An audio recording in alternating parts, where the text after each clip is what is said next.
प्राचीन समय की बात है। एक छोटे से गांव में राज नाम का एक लड़का रहता था। राज हमेशा अपनी इच्छा पूरी करने के लिए किसी भी हद तक जाने के लिए तैयार रहता था। गांव में उसकी एक हीन भावना फैल चुकी थी, क्योंकि वह हमेशा दूसरों को धोखा देता और अपने लाभ के लिए उनके साथ छल करता था। एक दिन राज ने गांव के एक बुजुर्ग बाबा रत्नाकर से सुना कि एक पुराना महल जंगल के बीचों बीच है, जहां एक अजीब शक्ति है। उस महल में एक प्राचीन किताब है जो किसी भी इंसान की हर इच्छा पूरी कर सकती है। लालच में अंधा होकर राज ने तुरंत उस महल को खोजने का निर्णय लिया। रात का समय था जब राज ने जंगल की ओर कदम बढ़ाए। अंधेरा गहराता जा रहा था और हवा में एक अजीब सा सन्नाटा था। उसने अपनी लालटेन जलाई और आगे बढ़ता गया। कुछ देर बाद उसे एक पुराना और खंडहर सा दिखने वाला महल दिखाई दिया। राज ने सोचा, यही वह महल है जिसका बाबा रत्नाकर ने जिक्र किया था। राज ने महल के दरवाजे को धक्का दिया और भीतर प्रवेश किया।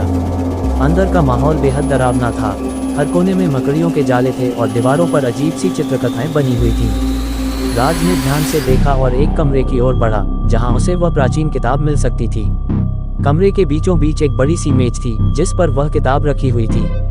राज ने बिना कुछ सोचे समझे किताब को उठाया और उसे खोल दिया। किताब के पन्ने खुद ब खुद पलटने लगे और एक चमकदार रोशनी कमरे में फैल गई। राज ने अपनी पहली इच्छा मांगी, मैं गांव का सबसे धनी व्यक्ति बनना चाहता हूँ। जैसे ही उसने ये कहा, अचानक एक सर्द हवा चली और किताब से एक प्रेत निकला।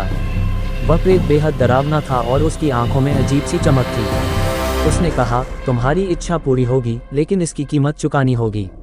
राज ने सोचा कि वह किसी भी कीमत को चुकाने के लिए तैयार है। उसने प्रेत से कहा, मुझे कोई भी कीमत मंजूर है। प्रेत ने मुस्कुराते हुए कहा, तुम्हारी आत्मा अब मेरी होगी। राज ने तुरंत हामी भर दी। प्रेत ने एक चमकदार रोशनी के साथ उसकी इच्छा पूरी कर दी और राज गांव का सबसे धनी व्यक्ति बन गया। लेकिन अगले ही पल राज को एक अजीब सी बेचैनी महसूस हुई। उसकी आत्मा अब प्रेत के कब्जे में थी। राज ने देखा कि उसकी परछाई अब जीवित हो गई थी और वह हमेशा उसके साथ रहती थी, उसे हर वक्त डराती थी। वह जितना भी अमीर हो गया था, उतना ही अधिक अकेला और डरा हुआ महसूस करने लगा।